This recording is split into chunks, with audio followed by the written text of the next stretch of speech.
بسم الله الرحمن الرحيم نحمده ونصلي على رسوله الكريم أما بعد فأعوذ بالله من الشيطان الرجيم بسم الله الرحمن الرحيم الحمد لله رب العالمين الرحمن الرحيم مالك يوم الدين صدق الله العظيم وصدق رسوله النبي الكريم ونحن على ذلك من الشاهدين والشاكرين والحمد لله رب العالمين رب زدني علما رب اشرح لي صدري ويسر لي أمري واحلل عقدة من لساني يفقه قولي سبحانك لا علم لنا إلا ما علمتنا إنك أنت العليم الحكيم الحمد لله আল্লাহ পাকের অশেষ মেহেরবানি আমরা আমাদের ধারাবাহিক দারসুল কোরআন এই প্রোগ্রামে আবার আল্লাহ পাকের কোরআন নিয়ে কিছু দ্বীনি মুযাকারা করার সুযোগ লাভ করেছি। এই জন্য আল্লাহ পাকের দরবারে শুকরিয়া আদায় করি আলহামদুলিল্লাহ। আমাদের গত দার্সে আলোচনা হয়েছিল সূরাতুল ফাতিহা এর প্রথম আয়াত। এই আয়াত এর মধ্যে বেশ কিছু গুরুত্বপূর্ণ অংশ রয়েছে, এজন্য একটা আয়াত বেশ লম্বা চড়া আলোচনার প্রয়োজন হয়েছে। তাই আমরা একটা আয়াত নিয়ে গত দার্সে আলোচনা করেছিলাম। আমরা আজকে আরো দুইটা আয়াত মালিক ইয়াউমিদ্দিন এতটুকু পর্যন্ত আমরা আজকে আলোচনা করার চেষ্টা করব। আমরা গত দর্শে একটা বিষয় বলেছিলাম, হয়তো মনে আছে, সূরাতুল ফাতিহা, আল ফাতিহা শব্দের অর্থ হলো ভূমিকা। সূরাতুল ফাতিহা এটা হলো কোরআনের ভূমিকা। এমনিতেই আল কোরআন এটা খুবই সংক্ষিপ্ত একটা সংবিধান, খুবই সংক্ষিপ্ত সংবিধান, যেটার বিস্তারিত ব্যাখ্যা সেটা হলো হাদিস। প্রিয় নবীজি সাল্লাল্লাহু আলাইহি ওয়াসাল্লামের অসংখ্য অগণিত হাদিস এই কোরআনের ব্যাখ্যা। কোরআন এটা তো অল্পতেই হাতে নেওয়া যায়, এটা বহন করা খুব একটা কঠিন কিছু না। কিন্তু হাদিসের যে কিতাবগুলো আমরা পড়াশোনা করি, যাদের কিছুটা হলেও অভিজ্ঞতা আছে, একেবারে নির্ভরযোগ্য একটা হাদিসের কথাই যদি বলি, হাদিসের কিতাব আপনারা সকলেই জানেন বুখারী শরীফ। বুখারী শরীফের যে কবিতা আছে আমাদের মাদ্রাসাগুলোতে বা আমাদের কাছে যেগুলো আছে, কেউ কি দেখেছেন এই কবিতা? অনেক বড় না, একটা বুখারী শরীফ, তো এটার একটা খণ্ডই উঁচু করতে অনেক কষ্ট হয়, বড় সড় একটা কিতাব মাত্র। এরকম অনেক অসংখ্য অগণিত হাদিসের কিতাব আছে, যেগুলো সব হলো কোরআনের ব্যাখ্যা। তো কোরআনে আল্লাহ পাক রব্বুল আলামিন খুবই সংক্ষিপ্তভাবে মৌলিক সংবিধানটুকু এখানে আল্লাহ পাক আমাদের জন্য দিয়েছেন। হাদিসের মধ্যে এগুলোর ব্যাখ্যা রয়েছে। তো একদিকে তো হলো কোরআন একটা সংক্ষিপ্ত সংবিধান, আবার হচ্ছে সূরাতুল ফাতিহা হলো সেই পুরা সংবিধানের ভূমিকা। তো এর মধ্যে আলোচনা যদি আমরা করতে যাই, আসলে অনেক বিস্তর আলোচনা রয়েছে।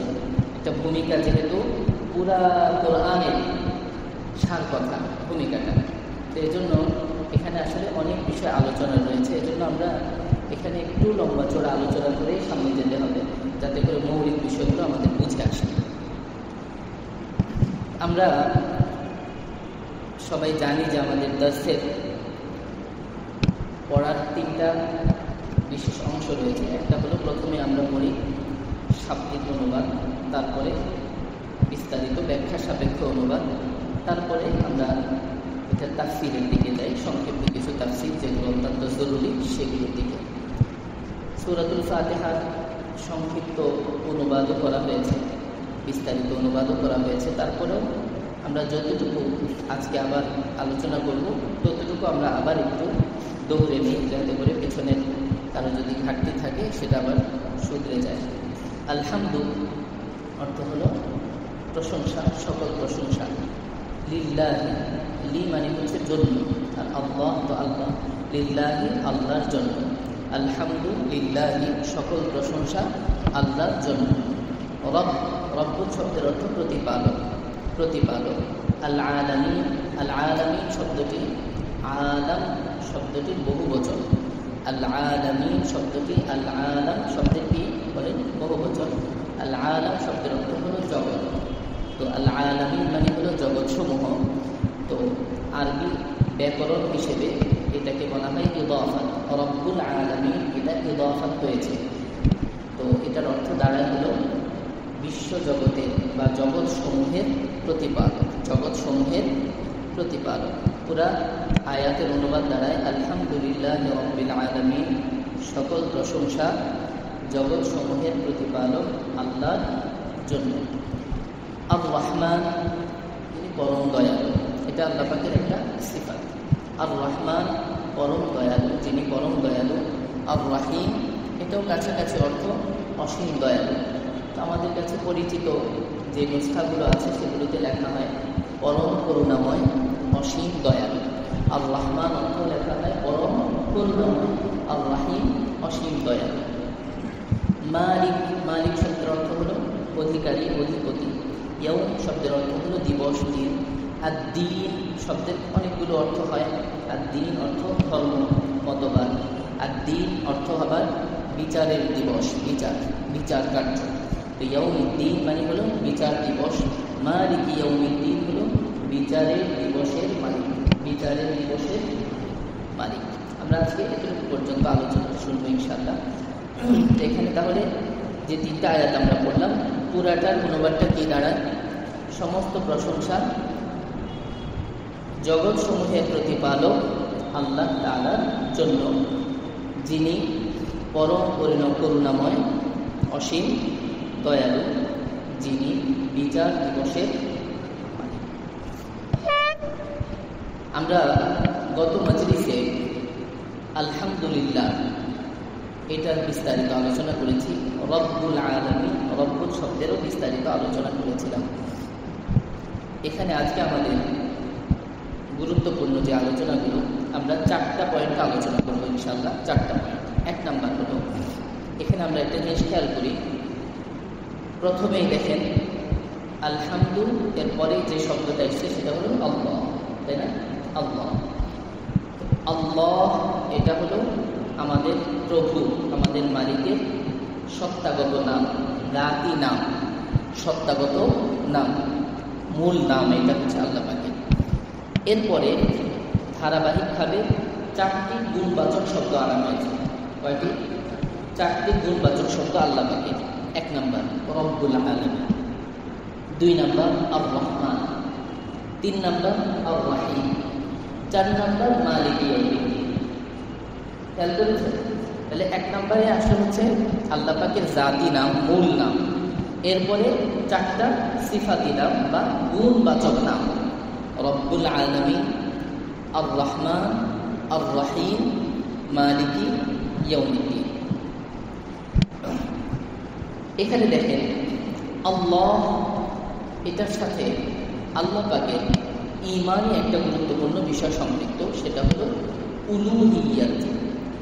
আল্লাহ, আল্লাহটা আল্লাহ পাকের মূল নাম, এটার সাথে ঈমানের গুরুত্বপূর্ণ যে অংশটা সম্পৃক্ত সেটা হলো উলুহিয়াত, মানে হলো পূজনীয় বা পূজা করা। আল্লাহ পাক একমাত্র পূজনীয় সত্তা, তাই না? লা ইলাহা ইল্লাল্লাহ, আল্লাহ ছাড়া ইবাদতের উপযুক্ত আসলে আর কেউ নেই। তো উলুহিয়াত মানে হলো ইবাদতের উপযুক্ততা। উলুহিয়াত শব্দের অর্থ কি বলেন? ইবাদতের উপযুক্ততা। 2 নাম্বার রব্বুল আলামিন, আরেকটা আল্লাহ পাকের গুণগত নাম, গুণবাচক নাম। এটা হলো আল্লাহ পাকের যত সিফাতি নাম বা গুণবাচক নাম আছে, কথা বোঝা যাচ্ছে তো না? যত গুণবাচক নাম আছে সেগুলোর সর্দার, সর্দার হলো রব। রব এই সিফাতি নামটা হলো আল্লাহ পাকের সমস্ত সিফাতি নামের সর্দার। এটার সাথে ঈমানের গুরুত্বপূর্ণ একটা অংশ সম্পৃক্ত, সেটা হলো রুবুবিয়াত। কি? রুবুবিয়াত। তাহলে আল্লাহ শব্দের সাথে কি সম্পৃক্ত? উলুহিয়াত। অর্থাৎ একমাত্র পূজনীয় সত্তা হিসেবে আল্লাহ পাককে মানা। 2 নাম্বার রুবুবিয়াত, রব্বুল শব্দের সাথে ঈমানের যে বিষয়টা সম্পৃক্ত সেটা হলো রুবুবিয়াত। ঠিক আছে, রুবুবিয়াত আমরা গত মাজলিসে আলোচনা করেছিলাম যে রব শব্দের মধ্যে মৌলিকভাবে 4টি জিনিস সম্পৃক্ত। কয়টি জিনিস? 4টি জিনিস। ডাক্তার মনে আছে কি কি যেন বলেছিলাম বলেন তো? সৃষ্টিকর্তা, পালনকর্তা, রিজিকদাতা আর বিধানদাতা। সৃষ্টিকর্তা, পালনকর্তা, রিজিকদাতা, বিধানদাতা। রব শব্দের মাঝে এই সবগুলো অর্থই অন্তর্ভুক্ত রয়েছে। তো এই রবের সাথে ঈমানের যে বিষয়টা জড়িত সেটাকে আমাদের ঈমানি পরিভাষায় কি বলা হয়? রুবুবিয়্যাত। এরপরে দেখেন আর রহমান একটা সিফাতি নাম এসছে, আরেকটা হচ্ছে আর রাহিম। দুটোটার মূল ধাতু মূলত একটাই, আর রাহিম মানে রহমত, দয়া, কোমলতা, স্নেহ। এটা হলো আর রহমান আর রাহিম, দুটোটা সিফাত। তাহলে আমরা এখানে আর রহমান আর আর রাহিম এই দুটোটাকে একটার মধ্যে ঢুকাইতে পারি। সেটা হলো আল্লাহ তাকে কোমলতা বাচক সিফাত। আল্লাহ তাআলা কি বলেন? কোমলতা বাচক সিফাত। এটাকে আরবিতে আমরা এভাবে বলতে পারি আসিফাতুর রহমানিয়াহ। আসিফাতুর রহমানিয়াহ দয়ামূলক সিফাত, দয়ামূলক সিফাত বা দয়ামূলক গুণ। কেমন? আর রহমান আর রাহিম দুটোটা কাছাকাছি। তাহলে একটা গেল হলো উলুহিয়াত, রব্বুল আলামিন, রব থেকে গেল কি? রুবুবিয়াত। আর রহমান আর রাহিম এখান থেকে গেল কি? রহমানিয়াত। ঠিক আছে। 4 নম্বর হলো মালিকি ইয়াউমিদ্দিন, অর্থাৎ বিচার দিবসের মালিক, বিচার দিবসের মালিক। দেখেন আর রহমান আর রাহিম এটা তো আল্লাহ পাকের দয়া বোঝায়।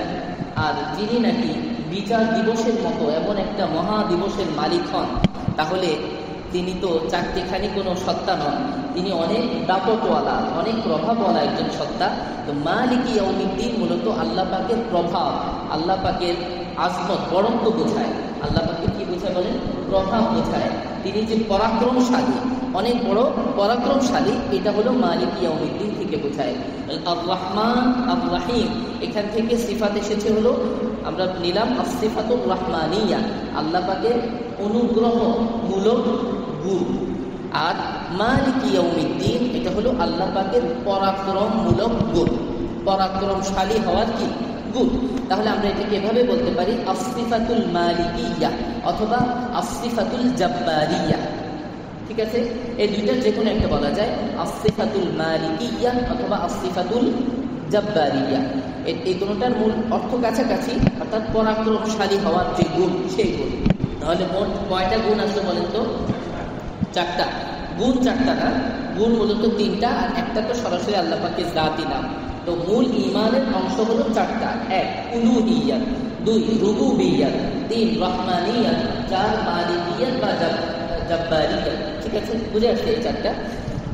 এখন দেখেন আল্লাহ পাক রব্বুল আলামিন প্রথমে আল্লাহ পাকের নাম আনলেন, এরপরে আনলেন হলো রব্বুল আলামিন, আল্লাহ পাকের সিফাতি নামগুলোর মধ্যে সবচেয়ে মূল নামটা।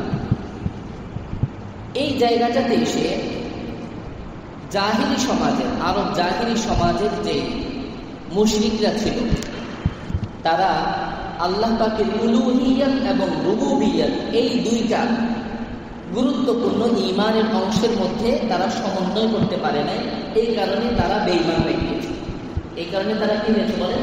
বেঈমান এবং মুশরিক হয়েছে।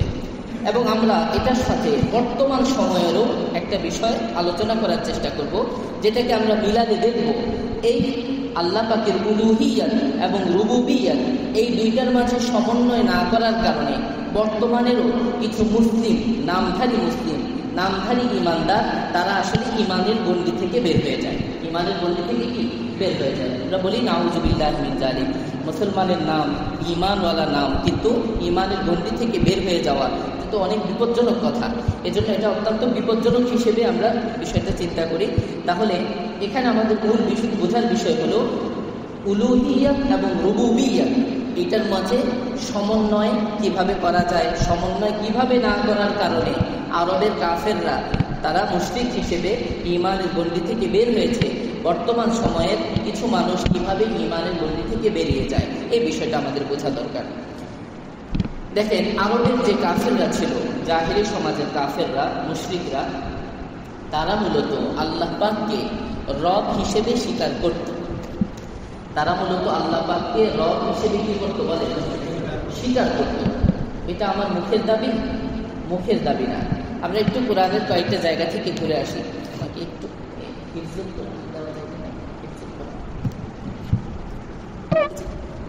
উপরে যেটা আছে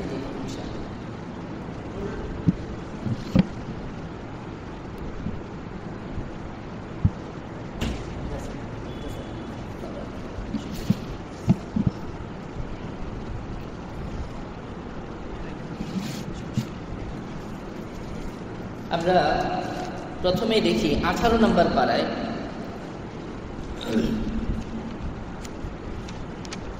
সূরা আল মুমিনুন আয়াত নাম্বার 84 থেকে মোটামুটি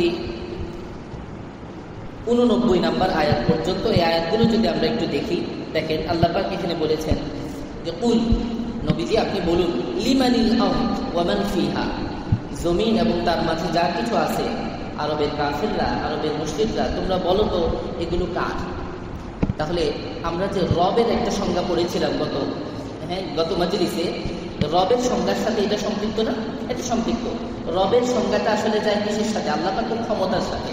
রব হলো মূলত আল্লাহ পাকের ক্ষমতাগুলো বোঝায়। তো এইখানে আল্লাহ পাকের ক্ষমতার টাচ দিয়ে জিজ্ঞেস করা হচ্ছে যে জমিন এবং জমিনের মধ্যবর্তী যা কিছু আছে এগুলোর ক্ষমতা আসলে কার? এগুলো কার? তো কাফেরদেরকে যখন বলা হয়েছে, তারা সঙ্গে সঙ্গে বলেছে, আল্লাহ পাক নিজে স্বীকারোক্তি দিচ্ছেন, সায়াকুলুনা লিল্লাহ, তারা অবশ্যই অবশ্যই বলবে যে এগুলো সব আল্লাহ পাকের। কার এগুলো? আল্লাহ পাকের। তার মানে কি বোঝা গেল? যে জমিনের যা কিছু আছে সবকিছু যে আল্লাহ পাকের কর্তৃত্বে, এটা কাফের মুশরিকরা তারা কি করতো বলেন? বিশ্বাস করতো, স্বীকার করত। আচ্ছা, কুল, আপনি আবার জিজ্ঞেস করেন, মান রব্বুস সামাওয়াতিস সাবঈ ওয়া রব্বুল আরশিল আযীম, যে 7 আকাশের অধিপতি এবং আরশে আযীমের অধিপতি কে? মুশরিকদের যদি আপনি জিজ্ঞেস করেন, সায়াকুলুনা লিল্লাহ, তারা আবারও বলবে কি? আল্লাহ পাকের। অর্থাৎ আল্লাহ পাকের রুবুবিয়তের ব্যাপারে তাদের কি ছিল? স্বীকারোক্তি ছিল।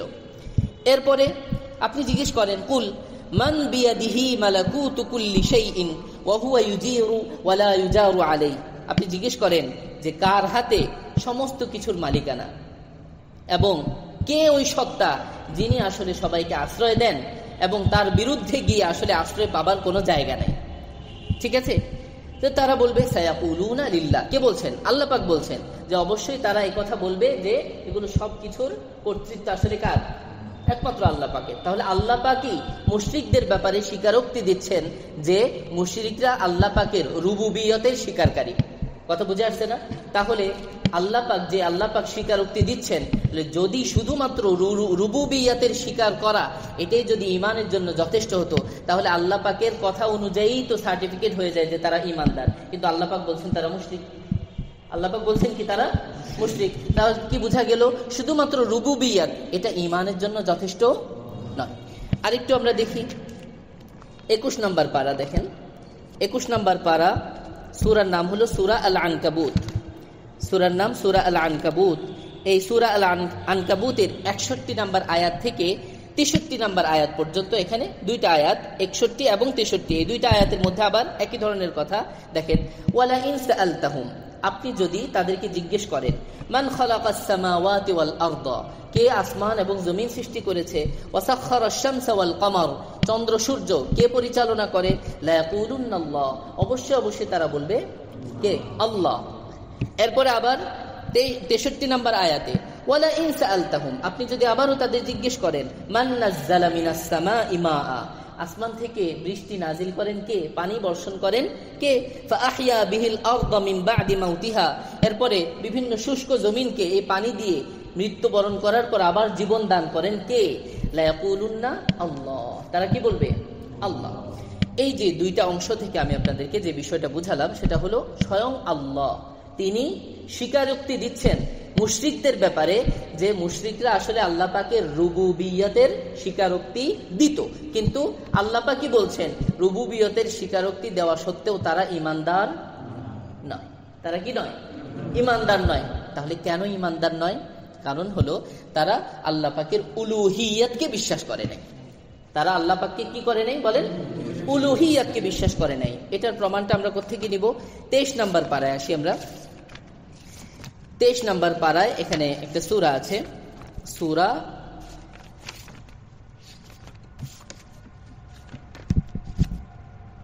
সূরাতুজ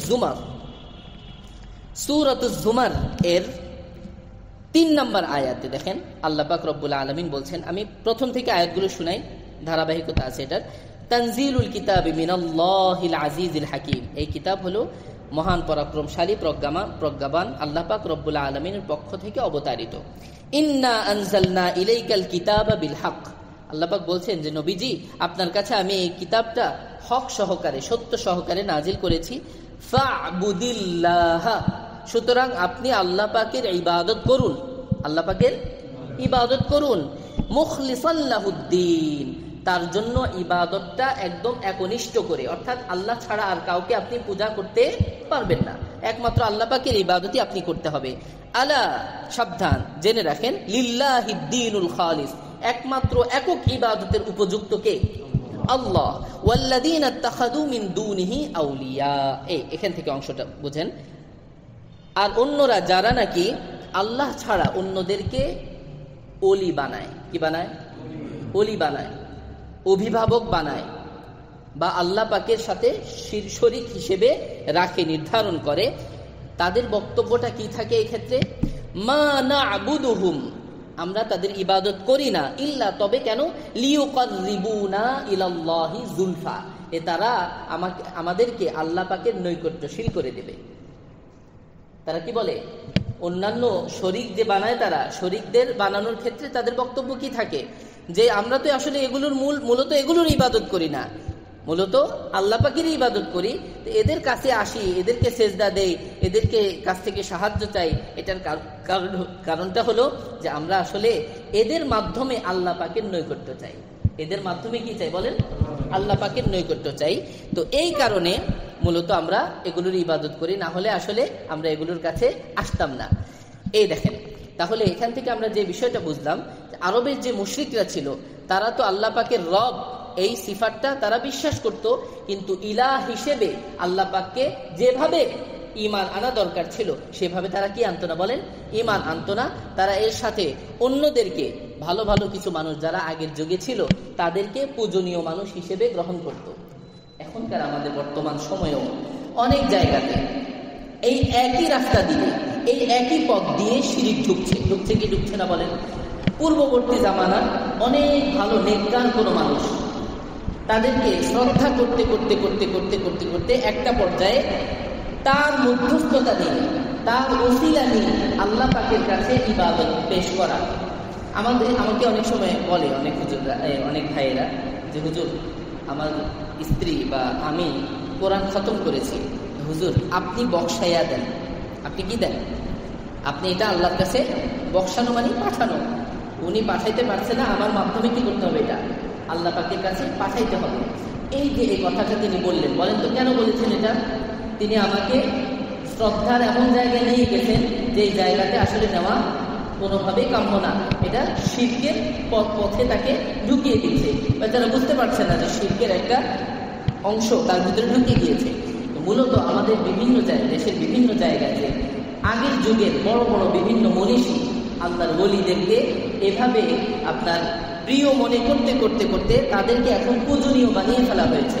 এটা কিন্তু একদিনে হয়নি। এটা কি বলেন? একদিনে হয়নি। একই ঘটনা ঘটেছে মূলত কি, কোথায়?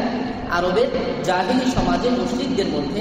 তারা আসলে আল্লাহ পাকের ক্ষমতা নিয়ে কি করতো না? সন্দেহ করতো না, অস্বীকৃতি জানাতো না, কিন্তু আল্লাহ পাককে ইলাহ হিসেবে স্বীকার করা এককভাবে, এটাতে মূলত তাদের গরমিল ছিল। এখানে তারা গরমিলটা করতো, বিভিন্ন নৈকট্যশীল বান্দাদেরকে তারা পূজনীয় মানুষ হিসেবে গ্রহণ করে তাদের মধ্যস্থতায় আল্লাহ পাকের কাছে ইবাদত পাঠাতো। এই জন্য তারা কি? বেঈমান, তারা হয়ে গিয়েছে মুশরিক। তাহলে বর্তমান সময়ে কেউ যদি এরকম করে, তাহলে একেবারেই যদি হুবহু এই বিষয়টা তাদের মাঝে পাওয়া যায়, তারাও কি 100% মুশরিক। 100% কি বলেন? মুশরিক। তাহলে একটা বিষয় আমরা পেলাম, আরবের জাহিলি সমাজের মানুষগুলো মুশরিক হওয়ার কারণ কি? উলুহিয়াত এবং রুবুবিয়াত, এই দুইটার ইমানি ওতপ্রোতভাবে জড়িত অংশের সাথে তাদের সমন্বয় না থাকার কারণে। ঠিক আছে? এখন দেখেন আমাদের বর্তমান সময়ে মুসলমানদের মধ্যে এরকম অনেকেই আছেন যারা পূজনীয় এবং ইবাদতের উপযুক্ততার ক্ষেত্রে আল্লাহ পাক ছাড়া আর কাউকে মানে না। মাশাআল্লাহ, এটা খুবই সম্মান, আপনার প্রশংসার দাবিদার। ইবাদত একমাত্র কার করে? আল্লাহ পাকেরই করে। কিন্তু আমাকে প্রশ্নের উত্তর দেবেন আপনারা, এমনকি কিছু মানুষ আছে কিনা যারা একদম প্রথম কাতারে নামাজ পড়ে, খুব ইখলাসের সাথেই নামাজ পড়ে, কিন্তু একমাত্র বিধানদাতা হিসেবে আল্লাহ পাক রব্বুল আলামিনকেই মানেন। আল্লাহ পাক রব্বুল আলামিনকে মানতে তার অনেক প্রশ্ন জাগে, এই ক্ষেত্রে অনেক দ্বিধা হয়। এরকম মানুষ আছে কিনা আমাদের সমাজে? আছে কিনা বলেন? একদম এক কাতারে নামাজ পড়ে, কিন্তু রাষ্ট্রীয় অনেক ধরনের কাজের ক্ষেত্রে, রাজনীতির ক্ষেত্রে তারা এরকম অনেক বিধানকে সহজভাবে গ্রহণ করে নিয়েছেন, যেগুলো সরাসরি কোরআন এবং সুন্নাহর আইনের বিরোধী, আল্লাহ পাকের নাযিলকৃত বিধানের কি বলে বিরোধী, একেবারে সাংঘর্ষিক। এরকম অনেক বিষয়ে তারা খুব সহজভাবে গ্রহণ করে নিয়েছেন। তাহলে বলেন, বিধানদাতা হিসেবে তারা আল্লাহ পাককে গ্রহণ করলেন নাকি অন্য কাউকে গ্রহণ করলেন? তাহলে বিধানদাতা হিসেবে যদি আল্লাহ ছাড়া অন্য কাউকে কেউ মেনে নেয়, গ্রহণ করে, সে কি আল্লাহ পাকের রুবুবিয়তের সাক্ষ্য দিল? বলেন না, রুবুবিয়তের সাক্ষ্য দিল না। একটা কথা হলো যে আমি এটা মানি যে আল্লাহ পাকই রব, কিন্তু সমাজের এই পরিস্থিতির কারণে আমাকে এভাবে চলে যেতে হচ্ছে, এটা হলো এক ধরনের। আর আরেকটা হলো যে আমি এই বিধানটাকে প্রতিষ্ঠিত করার জন্য সংগ্রাম করছি। আমার দুইটা পার্থক্য বুঝতে পেরেছেন? আমি রাজনৈতিক একটা চিন্তা লালন করি, আমি বললাম যে আমি এই রাজনীতির এই চিন্তাটা প্রতিষ্ঠা করার জন্য সংগ্রাম করছি। আচ্ছা, এই কথাটা যদি বলে আর আমরা যদি দেখি রাজনৈতিক সেই চিন্তাটার মাঝে ইসলামের বিধানের সাথে সাংঘর্ষিক বিধান রয়েছে, তার ঈমানের কি অবস্থা বলেন? ঈমানের অবস্থা খারাপ কিনা বলেন? ঈমানের অবস্থা খারাপ হয়ে গেল। বলেন তো, এখানে ঈমানের অবস্থা খারাপ কেন হলো? সে আল্লাহ পাককে আল্লাহ হিসেবে বা আল্লাহ পাকের উলুহিয়তের মাঝে 100% ঈমান এনেছে, কিন্তু রুবুবিয়তের মাঝে তার ঈমানে কি হয়েছে? গরমিল হয়েছে। এমন অনেক সময় হয়, আমরা ছলে বলে কৌশলে প্রত্যক্ষভাবে বা পরোক্ষভাবে রিজিক দাতা হিসেবে সরকারকে স্বীকৃতি দিই। প্রত্যক্ষভাবে বা কিভাবে বলেন? পরোক্ষভাবে। আমি এই কথাটা আগেও আপনাদেরকে বলেছি, অনেক সময় সরকারি চাকরিজীবী কেউ সরকারি চাকরি করেন, তো তিনি হয়তো বাহ্যিকভাবে না, তিনি উচ্চভাবে তিনি এটা বোঝাতে চান যে আসলে আমি যদি সরকারের বিপক্ষে চলে যাই কোনো কারণে, তাহলে তো আমার এই চাকরিটা চলে যাবে, আমি খাবো কি? আমাকে খাওয়াবে কে? উনি বাহ্যিকভাবে সরাসরি যদিও বলছেন না আল্লাহ পাককে রিজিক দাতা হিসেবে আমি অস্বীকৃতি জানাচ্ছি, এটা বলছেন না, কিন্তু পরোক্ষভাবে তিনি একটু এটা বোঝাতে চাচ্ছেন যে আসলে রিজিক দেওয়ার ক্ষেত্রে সরকার আমাকে অনেক বড় অবদান রাখছে। রিজিক দাতা হিসেবে আল্লাহর সাথে সরকারও শরীক, বলছেন কিনা তিনি প্রত্যক্ষভাবে না বললেও পরোক্ষভাবে এটা কিছুটা হলেও বুঝাইতে চাচ্ছেন। তা আমার প্রিয় ভাইয়েরা, রুবুবিয়তের স্বীকৃতি যখন একজন মুমিন দেবে, তখন তার ভিতরে এই সংশয় সন্দেহ থাকার আর কোনো জায়গা থাকবে না যে আমার রিজিক দাতা একমাত্র কে? আল্লাহ পাক রব্বুল আলামিন। আল্লাহ পাককে মানতে গিয়ে আমার যদি রিজিকের কোনো রাস্তা বন্ধ হয়ে যায়, তাহলে অন্য কারো বিরুদ্ধে যাক বা না যাক, আল্লাহ পাকের বিরুদ্ধে আমি কোনোভাবে যেতে পারবো না। অন্য কারো বিরুদ্ধে যদি যাইও, আমি সেখান থেকে চলে আসতে পারবো, কিন্তু আল্লাহ পাকের বিরুদ্ধে যাওয়া আমার পক্ষে সম্ভব না। আমার রিজিক দিবেন কে? আল্লাহ পাক রব্বুল আলামিন। কোনো না কোনোভাবে ব্যবস্থা তিনি করবেন ইনশাআল্লাহ। তাহলে আগের সময়ে আল্লাহ পাকের রুবুবিয়তের স্বীকারোক্তি ছিল, কিন্তু উলুহিয়াতের স্বীকারোক্তি না থাকার কারণে কাফেররা, মুশরিক হিসেবে আল্লাহ পাকের কাছে পরিগণিত হয়েছে। বর্তমান সময়েও কিছু মানুষ আল্লাহ পাকের উলুহিয়াতকে তারা কি করছে? স্বীকার করছে, আগ কাতারে নামাজ পড়ছে, ইবাদত একমাত্র আল্লাহর জন্যই করছে, কিন্তু রুবুবিয়তের মধ্যে তারা ধরা খেয়ে গিয়েছে। তাহলে তাদের ইমানেও প্রশ্ন জেগেছে। কি বলেন? ইমানের মধ্যে প্রশ্ন জেগেছে। আমাদের মধ্যে যদি এই ধরনের কোনো ঘাটতি থাকে উলুহিয়াত বা রুবুবিয়তের মধ্যে, তাহলে এই মজলিসে যেন সেই ঘাটতিটা আমরা পূরণ করে পরিপূর্ণ ঈমানওয়ালা হয়ে যেতে পারি। আল্লাহ পাক আমাদেরকে সেই তৌফিক দান করেন। এরপরে আসে পরবর্তী যে আলোচনা, সেটা হলো আমরা আরো দুইটা সিফাতের কথা বলেছি। প্রথম দুইটা তো গেল উলুহিয়াত আর রুবুবিয়ত। পরবর্তীতে আসছে কি? রহমানিয়ত আর মালিকিয়ত বা জাব্বারিয়ত। আল্লাহ পাকের এই দুইটাও সিফাত। আমরা যদি এই দুইটা সিফাতের দিকে একটু খেয়াল করি তাহলে দেখব, প্রথম যে সিফাত অর্থাৎ আসিফাতুর রহমানিয়া, এটা কি বোঝায়? এটা বোঝায় হলো আল্লাহ পাকের কোমলতা, আল্লাহ পাকের দয়া, আল্লাহ পাকের অনুগ্রহ। আর মালিক ইয়াউমিদ্দিন, এটা যে সিফাত অর্থাৎ আসিফাতুল মালিকিয়া, মাঝখানে জায়গাটা পূরণ করে বসে, আসিফাতুল মালিকিয়া বা আসিফাতুল জাব্বারিয়া, এটা কি বোঝায়? আল্লাহ পাক পরাক্রমশালী, এই বিষয়টা বোঝায়। এই যে এই দুইটা আয়াতের সাথে ঈমানের অত্যন্ত গুরুত্বপূর্ণ সম্পর্ক। কিসের সম্পর্ক বলেন? ঈমানের গুরুত্বপূর্ণ সম্পর্ক। ইমাম নববী রাহিমাহুল্লাহ, আপনারা অনেকেই চিনেন, তার একটা প্রসিদ্ধ কিতাব আছে। এই কিতাবের নাম হলো রিয়াদুস সালিহিন, হাদিসের কিতাব, একদম খুবই প্রসিদ্ধ একটা কিতাব, রিয়াদুস সালিহিন।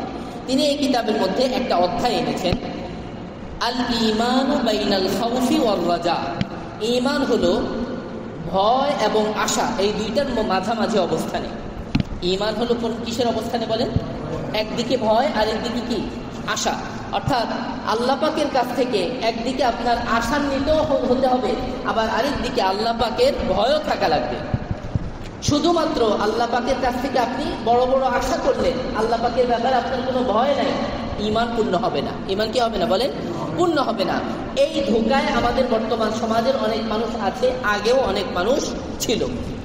আবার আরেক দিকে কেউ কেউ একেবারে নিরাশ হয়ে যায় আল্লাহ পাকের রহমত থেকে, এটাও ঈমান বহির্ভূত কাজ। এই রকম নিরাশার মধ্যে পড়েও ঈমান থেকে বঞ্চিত হয়ে যায়। বর্তমান সময়ে এরকম অনেক মানুষ আছে, আগেও এরকম অনেক মানুষ ছিল। কোরআন মাজিদের এরকম অনেকগুলো আয়াত আছে, যে আয়াতগুলো থেকে আমরা এই বিষয়টা ঈমানের সাথে যে সম্পৃক্ত, এটা স্পষ্টভাবে বুঝতে পারি। কোরআন মাজিদের এরকম অনেকগুলো আয়াত থেকে এক নম্বর একটা আয়াত আমরা দেখি, আল্লাহ পাক রব্বুল আলামিন সূরাতুল আম্বিয়ার মধ্যে আম্বিয়ায়ে কেরামের একটা গুণ বর্ণনা করেছেন। আম্বিয়ায়ে কেরামের গুণ আল্লাহ পাক রব্বুল আলামিন বলেছেন যে আম্বিয়ায়ে কেরামের একটা গুণ ছিল যে তারা যখন আল্লাহ পাক রব্বুল আলামিনকে ডাকতেন, আল্লাহ পাকের ইবাদত করতেন, তখন তারা আল্লাহ পাককে আশা এবং ভয় দুইটা নিয়েই ডাকতেন। আল্লাহ পাক রব্বুল আলামিনকে কিভাবে ডাকতেন বলেন? আশা এবং ভয় দুইটার সমন্বয়ে ডাকতেন। আল্লাহ পাক রব্বুল আলামিন বলেন সূরাতুল আম্বিয়ার আয়াত, যে ইন্নাহুম কানু ইযা কিলা লাহুম লা ইলাহা ইল্লাল্লাহ ইস্তাকবিরুন, যে তারা যখন নাকি তাদেরকে বলা হতো না, আল্লাহ পাক রব্বুল আলামিন যখন আম্বিয়া কিরামকে আল্লাহ পাককে ডাকতে বলেন, তখন তারা আল্লাহ পাককে ইয়াদউনাহুম খাউফান ওয়া তামাআ, তারা আল্লাহ পাক রব্বুল আলামিন ইয়াদউনাহু খাউফান ওয়া তামাআ, আল্লাহ পাক রব্বুল আলামিনকে তারা তখন ডাকে খৌফ তথা ভীতি নিয়ে এবং তামাআ তথা আশা নিয়ে। আল্লাহ পাককে তারা ডাকতেন কিভাবে বলেন? ভয় এবং আশা নিয়ে, এক নাম্বার। দুই নাম্বার, আল্লাহ পাক রব্বুল আলামিন মুমিন বান্দাদের একটা গুণ বর্ণনা করেছেন। মুমিন বান্দাদের একটা গুণ বর্ণনা করেছেন যে মুমিন বান্দারা যখন নাকি আল্লাহ পাক রব্বুল আলামিনকে ডাকে, তখন তারা যেন আল্লাহ পাককে ভয় এবং আশা নিয়ে ডাকে, ভয় এবং আশা নিয়ে ডাকে। দেখেন আল্লাহ পাক রব্বুল আলামিন বলেন তাতাজাফা জুনুবুহুম আনিল মাদাজি'i, সূরাতুস সাজদার আয়াত, যতটুকু আমার মনে পড়ছে, তাতাজাফা জুনুবুহুম আনিল মাদাজি'i ইয়াদউনা রাব্বাহুম খাউফান ওয়া তামাআ ওয়া মিম্মা তাতাজাফা জুনুবুহুম আনিল মাদাজি'i ইয়াদউনা রাব্বাহুম খাউফান ওয়া তামাআ। তারা ভোরবেলায় তাহাজ্জুদের সময় তারা যখন উঠে তারা তখন তাদের শরীরটাকে বিছানা থেকে আলাদা রাখে, অর্থাৎ তারা তাহাজ্জুদের নামাজ পড়ে, কিয়ামুল লাইল পড়ে, এবং তারা ইয়াদউনা রাব্বাহুম, তাদের রবকে ডাকে, খাউফান ওয়া তামাআ, কিভাবে? ভয় নিয়ে এবং আশা নিয়ে। ওয়া মিম্মা রাযাকনাহুম ইউনফিকুন, এবং আমি তাদেরকে যে রিজিক দিয়েছি সেখান থেকে তারা খরচ করে। সূরাতুস সাজদা এর 16 নম্বর আয়াতে আছে এটা। এমনি ভাবে আল্লাহ পাক রব্বুল আলামিন সূরাতুল আরাফের মধ্যে আল্লাহ পাক বলেন যে তোমরা যখন আল্লাহ পাক রব্বুল আলামিনকে ডাকো তখন আল্লাহ পাক রব্বুল আলামিনকে ভয় এবং আশা দুটোর সমন্বয়ে ডাকো। সূরাতুল আরাফের 55 নম্বর আয়াত থেকে আল্লাহ পাক বলেন উদউ রাব্বাকুম, তোমরা তোমাদের রবকে ডাকো, তাদাররুআন ওয়া খুফিয়া, একদম কাকুতি মিনতির সাথে এবং গোপনে গোপনে গোপনে গোপনে। ইন্নাহু লা ইউহিব্বুল মু'তাদিন, আল্লাহ পাক সীমালঙ্ঘনকারীদেরকে পছন্দ করেন না। ওয়ালা তুফসিদু ফিল আরদি, এবং তোমরা জমিনে ফাসাদ সৃষ্টি করো না, বাদা ইসলাহিহা, জমিনটাকে সংশোধন করার পর। ওয়াদউহু, এবং তোমরা তাকে ডাকো, খাউফান ওয়া তামা, ভয় নিয়ে এবং কি নিয়ে? আশা নিয়ে। তাহলে বেশ কয়েকটা দলিল আমরা কোরআন থেকে জানলাম, সেখান থেকে স্পষ্ট একটা জিনিস বুঝে আসে যে আল্লাহ পাক রব্বুল আলামিন বোঝাচ্ছেন ঈমান হলো দুটি জিনিসের সমন্বয় হয়, একটা হলো ভয় আর একটা হলো কি? আশা। যদি কারো শুধুমাত্র ভয় থাকে তাহলে তার ঈমান কি নয়? পরিপূর্ণ নয়। এবং যদি কারো শুধুমাত্র আশা থাকে তাহলেও তার ঈমান কি নয়? পরিপূর্ণ নয়। একদিকে জাহান্নামের ভয়ও থাকা লাগবে, আর একদিকে জান্নাত পাবো এই আশাও থাকা লাগবে। ঠিক আছে, দুইটার সমন্বয় হলো ঈমান। এই জন্য আল্লাহ পাক রব্বুল আলামিন আমাদেরকে দোয়াও শিখিয়েছেন সেভাবে। সর্বপ্রথম নবী হযরত আদম আলাইহিস সালাতু ওয়াস সালাম যখন পৃথিবীতে এসেছেন, এসে তিনি আল্লাহ পাকের কাছ থেকে ক্ষমা চাওয়ার জন্য, ক্ষমা পাওয়ার জন্য তিনি দোয়া করেছেন। এই দোয়াটা আল্লাহ পাক সূরাতুল বাকারার মধ্যে উল্লেখ করেছেন যে এই দোয়াটা, এটা আদম আলাইহিস সালাতু ওয়াস সালাম জান্নাতে থাকতেই তিনি আল্লাহ পাকের কাছ থেকে এই দোয়াটা শিখে এসেছেন, যাতে আল্লাহ পাকের কাছ থেকে ক্ষমা পেতে পারেন। কেমন? তো আমরা এই দোয়াটা সবাই পরিচিত। তো আদম আলাইহিস সালাতু ওয়াস সালাম দুনিয়াতে এসে তিনি এই দোয়াটা পড়তে লাগলেন, এবং তার সাথে সাথে আমাদের আম্মাজান আদি মাতা হাওয়া আলাইহাস সালাম তিনিও এই দোয়াটা পড়তে লাগলেন। দোয়াটা কি? রব্বানা যালামনা আনফুসানা ওয়া ইন লাম তাগফির লানা ওয়া তারহামনা লানাকুনান্না মিনাল খাসিরিন। এই দোয়ার যে অংশটা, গুরুত্বপূর্ণ অংশটা আমি আপনাদের দেখাতে চাচ্ছি, সেটা হলো তিনি দোয়া করেছেন ওয়া ইন লাম তাগফির লানা ওয়া তারহামনা, আপনি যদি আমাদেরকে ক্ষমা না করেন এবং দয়া না করেন। দুইটা অংশ, একটা হলো ক্ষমা করা, একটা হলো কি করা? দয়া করা। আচ্ছা, ক্ষমা চাওয়া কখন হয়? যখন আমি আল্লাহ পাকের ভয়ে ভীত, আমার গুনাহগুলোর কারণে আমি ভীত যে আমি হয়তো গুনার কারণে জাহান্নামে চলে যাব, তাই না? এই ভয় থেকে কি আসে? ক্ষমা চাওয়ার ব্যাপারটা আসে। আর পাশাপাশি কি? আল্লাহ পাকের রহমত তথা জান্নাত পাওয়ার আশা, এখান থেকে আসে কি? আল্লাহ পাকের রহমতের দোয়া। এই দুইটার সমন্বয়ে আমাদেরকে আল্লাহ পাক দোয়া শিখাইলেন। সর্বপ্রথম আদি পিতা হযরত আদম আলাইহিস সালাতু ওয়াস সালাম এবং আম্মাজান হাওয়া আলাইহাস সালাম দুজনে এই দোয়া করেছেন, এবং আল্লাহ পাক রব্বুল আলামিন এই দোয়াটা কবুল করেছেন। কোথায় কবুল হয়েছে? বর্তমান যে আরাফার ময়দানে জাবালে রহমত আছে, একটা পাহাড় আছে জাবালে রহমত, সেখানে আরাফার ময়দানে হজের সবচেয়ে বৃহৎ কাজ যে আরাফার ময়দানে অবস্থান, সেটা সেখানে হয়। এই জায়গাটাতে আসার পর আল্লাহ পাক রব্বুল আলামিন তার তওবাটা কি করেছেন? কবুল করেছেন, দোয়াটা কবুল করেছেন, তাকে রহমত করেছেন। তা আল্লাহ পাকের রহমত বর্ষণ হয়েছে, আল্লাহ পাকের পক্ষ থেকে মাগফিরাত হয়েছে এই দোয়াটার মাধ্যমে দুইটা অংশের কারণে। কয়টা অংশ? দুইটা অংশ। একটা হলো আল্লাহ পাকের গুনাহের ভয় বা আল্লাহ পাকের আযাবের ভয়, আল্লাহ পাকের ক্রোধের ভয়, আর একদিকে হলো রহমতের আশা। তাহলে ঈমান এই দুইটা অংশে পরিপূর্ণ হয়, একটা হলো ভয় আর একটা হলো কি বলেন? আশা। এমনি ভাবে আমরা দেখেন তাশাহুদের মধ্যে শেষ বৈঠকে যে তাশাহুদের মধ্যে আমরা শেষ অংশে একটা দোয়া পড়ি, আল্লাহুম্মা ইন্নী যালামতু নাফসি যুলমান কাসীরা ওয়া লা ইয়াগফিরুদ দুনুবা ইল্লা আনতা। এরপরে কি? ফাগফিরলি মাগফিরাতাম মিন ইনদিকা ওয়ারহামনি, ফাগফিরলি মাগফিরাতাম মিন ইনদিকা ওয়ারহামনি ইন্নাকা আনতাল গফুর আর রহিম। তো এখানে আছে কি? যে আপনি আমাকে পরিপূর্ণভাবে ক্ষমা করে দিন এবং আমাকে দয়া করুন, রহম করুন, কেননা আপনি ক্ষমাশীল এবং আপনি দয়ালু। এই যে বারবার কোরআনের বিভিন্ন জায়গায়, দোয়ার বিভিন্ন জায়গায় এই দুইটা গুণ একসঙ্গে এসেছে, যে আল্লাহ পাক ক্ষমাশীল, আল্লাহ পাক দয়ালু। ক্ষমার চাওয়া হলো, ক্ষমার দাবি হলো যে আমি আল্লাহর ভয়ে কম্পমান হয়ে ক্ষমা চাবো, তাহলে এটার সাথে হলো খৌফ শব্দটা সম্পৃক্ত, ভীতি শব্দটার সম্পর্ক। আর রহমত এটার দাবি কি, যে আমি আশা নিয়ে আল্লাহ পাকের কাছ থেকে জান্নাত চাবো, আল্লাহ পাকের মেহেরবানি করুণা চাবো। তাহলে এই দুইয়ের সমন্বয় কি হয়? খৌফ এবং রজা, ভীতি এবং আশা, এই দুইটার সমন্বয় হলো ঈমান পরিপূর্ণ হয়। তাহলে কোনো ব্যক্তির যদি শুধুমাত্র ঈমান কি বলে, শুধুমাত্র ভয় থাকে যে আমি এত গুনাহ করে ফেলেছি, ভাই আমি আর নামাজ পড়ে কি হবে, বলেন তো আমাদের সমাজে এরকম মানুষ আছে কিনা? আছে, আমি নিজে দেখেছি এরকম মানুষ। তো বলে যে ভাই এত গুনাহ করেছি, আর আল্লাহ পাকের রহমত পাওয়ার আশা নাই, বাকি জিন্দিগি যেমনি আসি এমনি চলে যায়, এমনি চলে যায়, কি আর করার আছে। এটা মানে হলো তার কি চলে গেছে, বলেন ঈমান চলে গেছে, ঈমান চলে গেছে। কেননা তিনি আল্লাহ পাকের রহমত থেকে বঞ্চিত হয়ে গেলেন, আশা থেকে বঞ্চিত হয়ে গেলেন। আবার কেউ কেউ অতিরিক্ত আশা করেন, এটার পরিমাণটা একটু বেশি।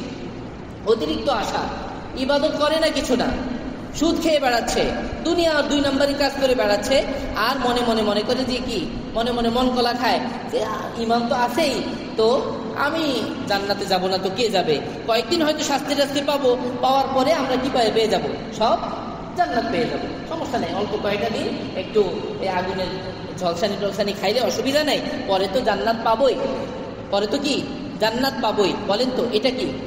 এটা হলো অনেক আশা, এত পরিমাণ আশা যে আশায় পড়ে অনেক সময় অনেকের ঈমান চলে যায়, অনেক সময় অনেকের কি চলে যায় বলেন, ঈমান চলে যায়। মানে একটা বিষয় বললে হয়তো অনেকে হাসবেন, কিন্তু হাসার কথা না, এটা আফসোসের কথা। একজনের কাছ থেকে ওই টাকা ঋণ নিয়েছে, হাওলাত দেয় না, ধার নিয়েছে, কর্জ নিয়েছে। তো নেওয়ার পরে বেটা এই যে গিয়েছে, আর সেই ঋণ পরিশোধের নাম নাই। আছে কিনা আমাদের বাংলাদেশে এরকম হয়? মানে বেচারা এখন ঋণ দিয়ে, সুদ ছাড়া ঋণ দিয়ে, অর্থাৎ একেবারে কর্জে হাসানা, যেটার অনেক ফজিলত, এটা যদি কেউ দেয় তাহলে সেরেছে কাজ, এরপরে ঋণ পাওয়া মোটামুটি আশা ছেড়ে দিতে হয়, এরকম অবস্থা। যার কারণে এখন এই সুদের ছড়াছড়ি হয়েছে, নাউযুবিল্লাহ। তো যাই হোক, তো ঋণ দিয়েছে, এখন ঋণ দেওয়ার পরে ওই যিনি ঋণ নিয়েছেন তার আর কি নেই, কোনো খোঁজ খবর নাই। বেচারা এই 1 সপ্তাহ পরে যায়, 1 মাস পরে যায়, 1 বছর যায়, বারবার খালি বলে ভাই আপনি অমুক দিন আসেন, তমুক দিন আসেন, অনেক দিনই আসে, কিন্তু ঋণ আর কি হয় না, পরিশোধ হয় না। এখন একদিন এই বেচারা রেগে টেগে তাকে বললো যে ভাই তোমারে কিন্তু এই দুনিয়াতে না পারলেও আমি আখেরাতে তোমারে ধরবো, কিয়ামতের দিন তোমারে কি ধরবো। এখন ওই যে ব্যক্তি ঋণ গ্রহণ করেছে সে বলতেছে, তখনই সাথে সাথে বলতেছে ভাই তুমি একটা কাজ করো, আমারে আরো কিছু টাকা দাও, একেবারে কিয়ামতের দিন সবগুলো নিয়ে নিই। কিয়ামতের দিন কি, কিয়ামতের দিন যেহেতু নিবাই আগের গুলা, একবারে এখন কিছু দাও, একবারে সবগুলো একসাথে কিয়ামতের দিন নিও। দেখেন কি অবস্থা তার, ইমানের কি হালত হলে মানুষ এরকম চিন্তা করতে পারে। আখিরাত এটা একেবারে মানে মশা মারার মতো ব্যাপার, মাছি মারার মতো ব্যাপার, এটা কোনো ব্যাপার, খেলতামাশার জিনিস এটা আখিরাত। চুটকিতে আমি কেটে যাব, অল্প কয়েকদিন জাহান্নামে একটু কাটলাম, সমস্যা কি, একটু দংশন টংশন খাইলাম, কি হয়েছে, এরপরে তো জান্নাত পাবো। এই রকম ঈমান অনেক মানুষের আছে, কিন্তু এটা কি ঈমান বলেন? এই ঈমান আস্তে আস্তে মানুষকে কুফরির দিকে নিয়ে যায়, শিরকের দিকে নিয়ে যায়। ঈমান বিধ্বংসী একটা ব্যাপার এটা, যে অতিরিক্ত আশা করা, অতিরিক্ত কি করা বলেন, আশা করা। এই ভয়ঙ্কর ব্যাপারটাতে, এই ভয়ঙ্কর রোগে আমাদের বর্তমান সময়ে অনেক মানুষ আক্রান্ত। আমাদের কারো মধ্যে যদি এই দুইটা বিষয়ের কোনো একটা থাকে, অর্থাৎ অতিরিক্ত আশা বা অতিরিক্ত নিরাশা, এই দুইটার কোনো একটা যদি থাকে, তাহলে এখান থেকে আমাদেরকে বেরিয়ে আসতে হবে। আজকে এই দিনে আমাদের 2 নম্বর সবক, 1 নম্বর সবক আমরা কি পড়েছিলাম, উলুহিয়াত এবং রুবুবিয়াতের সমন্বয়। 2 নম্বর আমাদের সবক হলো যে আশা এবং নিরাশা, এই দুইটার কোনোটার মাঝে থাকা যাবে না, বরং আশা এবং ভয়, এই দুইটার সমন্বয়ে মূলত আল্লাহ পাকের কাছ থেকে চাইতে হবে এবং আল্লাহ পাকের ইবাদত বন্দেগী করতে হবে। বুঝে আসছে তো ইনশাআল্লাহ? আল্লাহ পাক রব্বুল আলামিন আমাদেরকে সেই তৌফিকটুকু দান করেন। তাহলে 2 নম্বরে আমরা যে বিষয়টা জানলাম সেটা হলো আল্লাহ পাকের রহমানিয়াত সিফাত এবং আল্লাহ পাকের জাব্বারিয়াত বা মালিকিয়াত সিফাত, এই দুইটা সিফাতের মাঝে সমন্বয় করতে হবে, তাহলে ঈমান কি হবে, পরিপূর্ণ হবে। 3 নম্বর আলোচনা, আমি প্রথমে বলেছিলাম 4টা পয়েন্ট আলোচনা করব, 2টা আলোচনা শেষ। 3 নম্বর আলোচনা হলো, দেখেন এখানে আর রহমান আর রাহিম আল্লাহ পাকের বেশ কয়েকটা সিফাতি নাম এসেছে। এইটার সাথে সম্পৃক্ত আমাদের সমাজে একটা বড় ধরনের গলত, বড় ধরনের ভুল প্রচলন আছে। সেটা হলো কি, অনেকের নাম রাখা হয় রব্বি, রাখা হয়। আচ্ছা বলেন তো, রব্বি শব্দের অর্থ কি? আমার রব। কোনো মানুষকে যদি আমার রব বলা হয় কেমন হবে এটা? হ্যাঁ, ওই কবরে যাওয়ার পরে সর্বপ্রথম প্রশ্ন কি করবে? মান রব্বুকা, তোমার রব কে? এটার উত্তরে মুমিন মুসলমান যারা ইসলামের উপর ছিল তারা অটোমেটিক একটা জবাব দেবে না? মুখ দিয়ে অটোমেটিক জবাব বেরিয়ে যাবে। কি বলবে? রব্বি আল্লাহ। তো রব্বি মানে কি? আমার রব আল্লাহ। রব্বি আমার রব, এই কথাটা আপনি দুনিয়াতে নাম হিসেবে বিভিন্ন মানুষকে ব্যবহার করছেন। বলেন এটা সঠিক? অবশ্যই সঠিক না। এটা নাম হিসেবেই কোনোভাবেই সঠিক হয় না। অনেকে গোলাম রব্বির নাম রাখেন। গোলাম রব্বি মানে আমার রবের গোলাম। নাম হিসেবে আপনার মানে স্পেলিং হিসেবে ঠিক আছে, বানান টানান ঠিক আছে, কিন্তু আসলে মানুষ সাধারণত এত বড় নাম আসলে উচ্চারণ করে না। গোলাম টোলামও বলে না, কি বলে? সরাসরি রব্বি বলে। দোকানের নাম লেখা আছে একদম সরাসরি, রব্বি টেলিকম, আছে কিনা? আচ্ছা আমি নিজে দেখে বলতেছি আপনাদেরকে, রব্বি টেলিকম, হ্যাঁ রব্বি টেইলার্স, এরকম অনেক নামে অনেকের করা হয়, দোকানের নাম বা মানুষের নাম রাখা হয়। আমাদের মাঝে যদি কারো এই ধরনের নাম থাকে, তাহলে অন্য কোনো নাম যদি তার থেকে থাকে সেটা আমরা মানে প্রচলন করার চেষ্টা করবো ইনশাল্লাহ। আর যদি না থাকে তাহলে নতুন সুন্দর কোনো নাম রেখে দেওয়ার চেষ্টা করবো ইনশাল্লাহ। জি, সাথে আব্দুর রহমান নাম থাকে না? আব্দুর রহমান, এটা শেষ করে আপনার দিচ্ছি। আব্দুর রহমান, অনেকের নাম থাকে আব্দুর রহিম, ঠিক আছে? দেখেন আল্লাহ পাকের যে সিফাতি নামগুলো আছে, এই সিফাতি নামগুলো দুই ধরনের। কয় ধরনের? দুই ধরনের। কিছু আছে যে সিফাতি নামগুলো আল্লাহ পাক মানুষের ক্ষেত্রে কোরআন মাজিদে ব্যবহার করেছেন। যেমন নাকি আমরা 11 নম্বর পারায় একটা আয়াত দেখি একটু। আল্লাহ পাক রব্বুল আলামিন আমাদের নবীজি সাল্লাল্লাহু আলাইহি ওয়াসাল্লামের শানে একটা আয়াত নাযিল করেছেন। লাকাদ জাআকুম রাসূলুম মিন আনফুসিকুম আজিজুন আলাইহি, আজিজ, আজিজ শব্দটা আলাইহি মা আনিতুম হারিসুন আলাইকুম বিল মুমিনিনা রাউফুর রহিম। রউফ রহিম, আগে পেলাম আজিজ, তারপরে রউফ, তারপরে কি রহিম। এই যে তিনটা নাম, এগুলো সব আল্লাহ নবী সাল্লাল্লাহু আলাইহি ওয়াসাল্লামের ক্ষেত্রে আল্লাহ পাক ব্যবহার করেছেন। এরকম আরো অনেকগুলো সিফাতি অর্থাৎ আল্লাহ পাকের গুণবাচক নাম নবীদের শানে, বিভিন্ন মানুষের শানে আল্লাহ পাক ব্যবহার করেছেন। যেই সমস্ত গুণবাচক নাম কোনো মানুষ, নবী, রাসূল ইত্যাদি বিভিন্ন জনের নামে ব্যবহার করা হয়েছে, কোরআনে প্রমাণ পাওয়া যায়, সেগুলোর ক্ষেত্রে শুধু ওই সিফাতি নামটা মানুষের ক্ষেত্রে ভুলবশত ব্যবহার করা যাবে। ভুলবশত কি করা যাবে?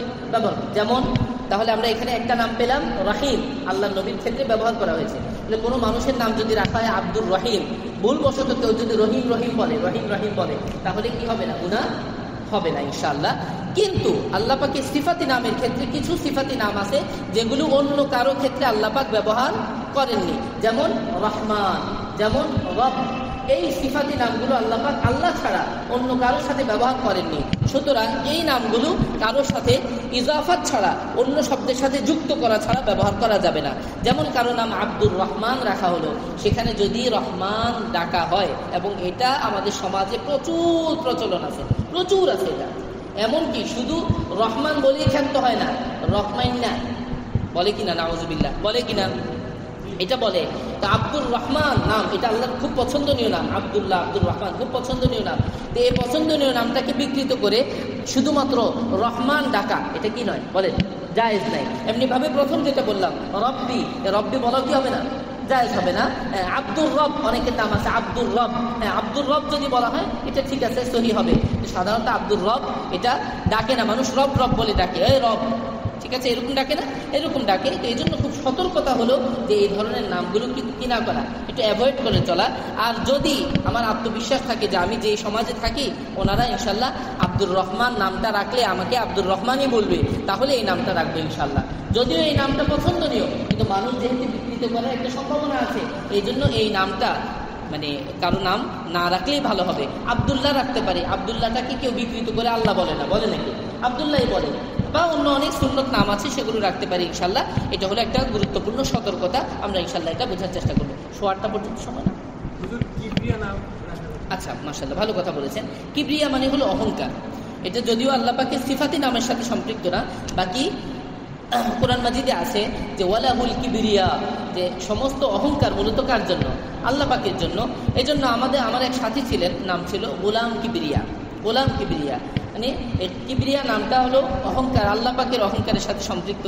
এই জন্য শুধুমাত্র কিবরিয়া কোনো মানুষকে ডাকা ঠিক হবে না। এটা হলে মানে আমি নিজেও দেখেছি যে অনেকের নাম থাকে কিবরিয়া, অনেকের নাম থাকে রিয়া, অনেক মেয়ের নাম থাকে না রিয়া।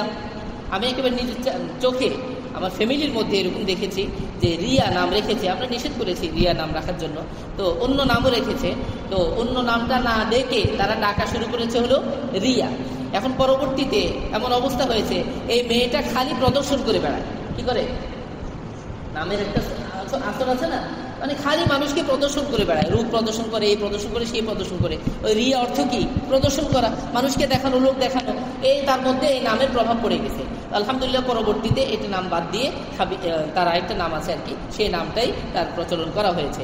যাই হোক, এরকম যদি কারো ক্ষেত্রে থেকে থাকে তাহলে আমরা প্রথমত চেষ্টা করব যে মূল যে নাম গোলাম কিবরিয়া আব্দুর রহমান, মূল নাম সঠিক নামটা উচ্চারণ করে এটা প্রচলন করার জন্য। আর যদি এটা প্রচলন করা সম্ভব না হয় তাহলে সহজ সুন্দর কোনো নাম এইগুলো আমরা রাখার চেষ্টা করবো ইনশাআল্লাহ। আল্লাহ তৌফিক দান করেন। 3টা বিষয় গেল। 4 নাম্বার আরেকটা বিষয় দেখি, মালিক ইয়াউমিদ্দিন। সর্বশেষ কথা, মালিক ইয়াউমিদ্দিন অর্থাৎ আল্লাহ পাকের ব্যাপারে বলা হলো যে তিনি হলেন বিচার দিবসের মালিক। আচ্ছা, এখানে একটা প্রশ্ন জাগে, পিছনে গেল রব্বুল আলামিন, তাই না? রব্বুল আলামিন মানে কি? আমরা বললাম যে জগৎ সমূহের প্রতিপালক। তাহলে জগৎ সমূহ যখন বলা হলো, তো ইহজগৎ আছে, পরজগৎ আছে, আছে না? পরকালীন জগৎ আছে, আছে না? তাহলে এখানে আবার আলাদা করে মালিক ইয়াউমিদ্দিন অর্থাৎ পরকালীন জগতের মালিক, এটা বলার দরকার কি ছিল?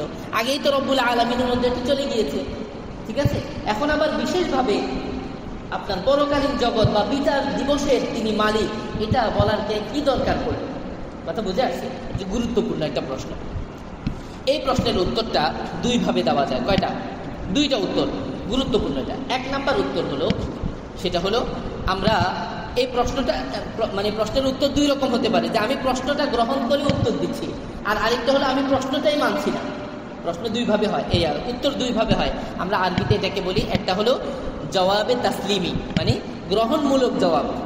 আপনি যে প্রশ্নটা করেছেন সেই প্রশ্নটা আমি গ্রহণ করলাম, মেনে নিলাম, মেনে নিয়ে কি দিলাম? এটা জবাব দিলাম, গ্রহণমূলক জবাব। আরেকটা হলো জবাবে ইনকারি, মানে অস্বীকারমূলক জবাব। ঠিক আছে, আপনার প্রশ্নটাই আমি কি মানছি না, এটা অবান্তর প্রশ্ন। প্রথমে আমরা উত্তরটা দিচ্ছি হলো জবাবে তাসলিমি বা গ্রহণমূলক জবাব। অর্থাৎ আল্লাহ পাক রব্বুল আলামিন যে বললেন যে তিনি বিচার দিবসের মালিক, এই ক্ষেত্রে প্রশ্ন আসে যে তাহলে কি তিনি দুনিয়ার জগতের মালিক না? আমরা এটা প্রশ্নটা গ্রহণ করলাম, গ্রহণ করে আমরা এটার উত্তরটা দিচ্ছি কিভাবে? যে আসলে দুনিয়ার জগতে আল্লাহ পাক রব্বুল আলামিন মানুষকে কিছুটা মালিকানা দান করেছেন সাময়িকভাবে। সাময়িকভাবে কি মানুষকে কিছুটা মালিকানা দান করেছেন, তবে কিয়ামতের ময়দানে এই কিছুটা সাময়িক মালিকানাটাও আর কারো থাকবে না। আমাদের কারো গাড়ি আছে, বাড়ি আছে, কেমন কেউ এটার মালিক, সেটার মালিক, দোকানের মালিক, ঠিক আছে, এরকম কিছু জিনিসের মালিকানা সাময়িকভাবে আমাদের হাতে আছে, কিন্তু কিয়ামতের ময়দানে এইটুকু সাময়িক মালিকানাও আর কারো থাকবে না। আল্লাহ পাকের স্পষ্ট ঘোষণা 30 নম্বর পারা। আল্লাহ পাক রব্বুল আলামিন বলেন যে সূরাটার নাম হলো সূরাতুল ইনফিতার। সূরার নাম কি? সূরাতুল ইনফিতার। আল্লাহ পাক এখানে বলেন 19 নম্বর আয়াতে, ইয়াউমা লা তামলিকু নাফসুন লিনাফসিন শাইআ। একটা দিন আসবে যেদিন কোনো মানুষ বা কোনো সত্তা, কোনো ব্যক্তি অন্যের কোনো জিনিসের কোনো মালিকানা লাভ করবে না, কোনো মালিকানা থাকবে না। ঠিক আছে, ওয়াল আমরু ইয়াউমাইদিন লিল্লাহ। সমস্ত বিষয়, সমস্ত মালিকানা, সবকিছু সেদিন একমাত্র কার থাকবে? আল্লাহ পাকের থাকবে, একমাত্র আল্লাহ পাকের থাকবে। তো দুনিয়াতে যে সাময়িক একটু মালিকানা আছে, ওই সাময়িক মালিকানা থাকার কারণেই তো ফেরাউন বলে ফেলেছিল আনা রব্বুকুমুল আ'লা, আমি তোমাদের কি বড় খোদা। কথা বুঝেন নাই? একটু ক্ষমতা পেয়ে আমাদের বর্তমান সময়েও বিভিন্ন জায়গা থেকে প্রত্যক্ষ বা পরোক্ষভাবে অনেকেই বুঝাইতে চায় আমি আসলে দুনিয়ার কি খোদা, আমি আসলে দুনিয়ার মালিক, আমি অমুকের মালিক, আমি তমুকের মালিক, আমার কথার উপরে কথা বলার আসলে ক্ষমতা কারো নাই। এটা কিসের ভিত্তিতে বলেন? সাময়িক মালিকানার ভিত্তিতে। একদম সার্বিকভাবে দুনিয়ার কেউ কি কোনো কিছুর মালিক আছে? আচ্ছা, তাহলে 1 নম্বর উত্তরটা আমরা জেনে নিলাম, সেটা হলো গ্রহণমূলক উত্তর। 2 নম্বর উত্তর হলো যে এই প্রশ্নটাই আসলে কি অবান্তর। আসলে দুনিয়াতে কেউ যদি কোনো কিছুর মালিক হয়, এটাও আসলে মৌলিক কোনো জিনিসের মালিক না। দুনিয়াতে যত জিনিস আছে এই জিনিসগুলো কয়েক প্রকারের হয়। এক নাম্বার হলো মৌলিক জিনিস, আবার কিছু জিনিস আছে যৌগিক জিনিস। আপনারা যারা কলেজে পড়েছেন না এগুলো? মৌলিক জিনিস, মৌলিক পদার্থ, মৌলিক ধাতু বা যৌগিক পদার্থ, যৌগিক ধাতু, যৌগিক জিনিস। মৌলিক জিনিস কি? মৌলিক জিনিস কি? যেটা নিঃশেষে মনে করেন বিভাজ্য হয় না, যেটা মানে খণ্ড করতে করতে করতে সর্বশেষ যে একেবারে পরম অণু, একেবারে সর্বশেষ যে ক্ষুদ্র অণুটা হয়, যে অণুটার পরে আর কি হয় না, অণু হয় না, যেটাকে আর খণ্ডিত করা যায় না, মূল অংশ, সেটাই হলো কি মৌলিক জিনিস। আর আরেকটা জিনিস হলো সেটা কি যৌগিক জিনিস, কোনো কিছু যুক্ত হয়ে যেটা গঠিত হয়, কোনো কিছু যুক্ত হয়ে গঠিত হয় সেটাকে যৌগিক জিনিস বলে, যৌগিক পদার্থ বলে। আমি আপনাদেরকে প্রশ্ন করি, জ্ঞানী গুণী মানুষ আপনারা, দুনিয়ার যে কোনো বিজ্ঞানী, যে কোনো মানে জ্ঞানী মানুষকে আপনি জিজ্ঞেস করেন, দুনিয়ার কোনো মানুষ কি কোনো মৌলিক জিনিসের মালিক? কোনো মৌলিক জিনিস দুনিয়ার কোনো মানুষ বানাতে পেরেছে? মৌলিক জিনিসের কিছু উদাহরণ আমরা দেই, যেমন ধরেন হাইড্রোজেন, অক্সিজেন, কার্বন, সোনা, রূপা, একেবারে নিখাত যেগুলো সোনা, রূপা, এই সমস্ত ধাতুগুলো, এগুলো সব কি? এগুলো মৌলিক জিনিস। বলেন, আমেরিকার প্রেসিডেন্ট সোনা বানিয়েছে, স্বর্ণ বানিয়েছে? স্বর্ণ বানিয়ে নাকি অন্যের কাছ থেকে সে মালিকানা পেয়েছে? অন্যের কাছ থেকে হয়তো মালিকানা পেয়েছে, কিন্তু মৌলিক কোনো জিনিসের একেবারে নিজে বানিয়ে মালিক বানানো, মালিক হওয়া, এটার কোনো দৃষ্টান্ত দুনিয়ার কোনো মানুষকে কেউ কখনো দেখাইতে পারবে না। আপনার কথা বুঝতেছেন তো? এটা কি আমার জোর গলার কথা না? এটাই বাস্তবতা, এটাই বাস্তবতা। দুনিয়ার মানুষ যত যা কিছুর মালিকানা লাভ করেছে বা যা কিছু বানিয়েছে, বিজ্ঞানী এটা বানিয়েছে, সেটা বানিয়েছে, অনেক কিছুই বানিয়েছে, মৌলিক জিনিস কেউ বানাইতে পারেনি। যা বানিয়েছে সব হলো কি আল্লাহ পাকের মৌলিক জিনিসগুলো দেওয়া, আল্লাহ পাকের দেওয়া মৌলিক জিনিসগুলো দিয়ে যুক্ত করে যৌগিক জিনিস বানানো। তো যে বেটা যৌগিক জিনিস বানালো অন্যের মৌলিক একটা জিনিস দিয়ে, তার নিজের ব্যক্তিগত যোগ্যতা আর কি রইল? বলেন, নিজের ব্যক্তিগত যোগ্যতা এতটুকুই, সাময়িক কিছু সময়ের জন্য সে আসলে অন্য কিছু সহায়তা নিয়ে বানাতে পেরেছে, বাস এতটুকুই। তো মৌলিক জিনিসের মালিকানা দুনিয়ার কোনো মানুষের পক্ষে দাবি করা কখনোই সম্ভব না, কখনোই কিনা সম্ভব না। তাহলে এখান থেকে আমরা যে বিষয়টা বুঝলাম যে এই প্রশ্নটাই আসলে কিনা, এটা অবান্তর, যে আসলে দুনিয়াতেও আখেরাতেও মানুষের কোনো কিছুর মালিকানা থাকবেই না, দুনিয়াতেও আসলে মৌলিকভাবে কোনো জিনিসের মালিকানা মানুষের নেই, দুনিয়াতেও মানুষের মৌলিক মালিকানা আসলে কোনো জিনিসের নাই। বাস, সুতরাং মূলত মালিকানা আসে কার? আল্লাহ পাক রব্বুল আলামিনের। সুতরাং মালিকানা নিয়ে গর্ব করার আসলে আর কিছু নাই। তো আল্লাহ পাক রব্বুল আলামিন যা কিছু বললাম, মালিকানা নিয়ে, সামান্য ক্ষমতা নিয়ে যারা অহংকার করে, এখান থেকে একটা গুরুত্বপূর্ণ শিক্ষা যে আসলে এখান থেকে অহংকার করার কিছু নাই। দুনিয়ার সমস্ত মানুষ যা বানিয়েছে যৌগিক জিনিস বানিয়েছে। আল্লাহ পাক রব্বুল আলামিন যে চারটা গুরুত্বপূর্ণ বিষয় বললাম সেগুলো বোঝার এবং সে অনুযায়ী আমল করার আমাদের সকলকে তৌফিক দান করেন। মোটামুটি কোনো প্রশ্ন দেখেন কারো? কোনো প্রশ্ন? শেষ করে দিচ্ছি, একদম শেষ। একটা পয়েন্ট ছুটে গেছে, খুবই গুরুত্বপূর্ণ, এটা আমাদের জীবনের জন্য অনেক বেশি প্রয়োজন। আমরা দ্বিতীয় যে সবকটা নিয়েছি আজকে সেটা হলো যে আল্লাহ পাকের সিফাতে রহমানিয়া এবং সিফাতে আপনার মালিকিয়া, এটার সমন্বয় করতে পারা। এখান থেকে উলামায়ে কেরাম আরেকটা গুরুত্বপূর্ণ বিষয় আমাদের জন্য শিক্ষা হিসেবে বলে থাকেন, সেটা হলো যে কেউ যদি আসলে ব্যক্তিত্বওয়ালা মানুষ হতে চায়, ব্যক্তিত্ব সম্পন্ন মানুষ, আমরা ব্যক্তিত্ব সম্পন্ন মানুষ তো সবাই হতে চাই, তো ব্যক্তিত্ব সম্পন্ন মানুষ হওয়ার জন্য এই দুইটার সমন্বয় করতে পারা অত্যন্ত জরুরি। অর্থাৎ আপনার মাঝে একদিকে যেমন গরম থাকতে হবে, আরেকদিকে নরম থাকতে হবে। সহজ কথা, আপনি সব সময় যে ব্যক্তি গরম, কারোর সাথে নরম হতে পারে না, এ ব্যক্তি ব্যক্তিত্ব সম্পন্ন মানুষ নয়। আবার যে ব্যক্তি সব সময় খালি তামাশা করে বেড়ায়, শুধু জোকারি করে, আছে না কিছু মানুষ খালি জোকারি করে, এরকম অনেক ওয়াইজ আছে, আলোচক আছে, সারাক্ষণ শুধু কি মানুষকে হাসায়। মনে করেন যে ওনার গুরু দায়িত্ব এটা আল্লাহ দিয়েছেন মনে হয় খালি মানুষকে হাসানোর জন্য। এরকম মানুষকে আপনি গিয়ে দেখেন, তার ব্যক্তিত্ব বলতে আসলে কিছু সমাজেও বাকি থাকে না, তার নিজের ঘরেও বাকি থাকে। তো ব্যক্তিত্ব সম্পন্ন মানুষ হওয়ার জন্য এই দুইটা সমন্বয় জরুরি। এটা আমাদের জন্য বড় শিক্ষা, গুরুত্বপূর্ণ শিক্ষা। একদিকে আপনাকে গরমও হওয়া লাগবে, আবার জায়গা বিশেষ কি হওয়া লাগবে, নরম হওয়া লাগবে।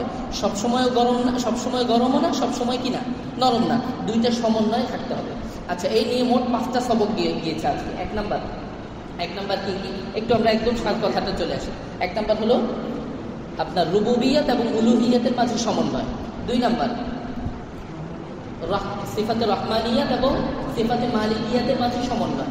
3 নাম্বার, এখন যে কথাটা বললাম এটা 3 নাম্বারে নিয়ে আসি, যে ব্যক্তিত্ব সম্পন্ন মানুষ হওয়ার জন্য নরম এবং গরম দুইটা সমন্বয় লাগবে। 3 নাম্বার। 4 নাম্বার বলেছি যে কিছু নামের বিষয়ে, আব্দুর রহমান, আব্দুর রব, ঠিক আছে, এই নামের বিষয়গুলোতে আমাদের করণীয়টা কি সেটা। আর 5 নাম্বার বিষয়টা কি, যে একটা প্রশ্ন যে মানুষকে আসলে মানে কোনো কিছুর মালিক কিনা, তো এটার একটা উত্তর আমরা পেয়ে গেলাম যে আসলে কোনো কিছুরই মানুষ মৌলিকভাবে মালিক না, সমস্ত মালিকানা আসলে আল্লাহ পাকের। আল্লাহ পাক এই বিষয়গুলো আমাদেরকে বোঝার, আমল করার তৌফিক দান করেন।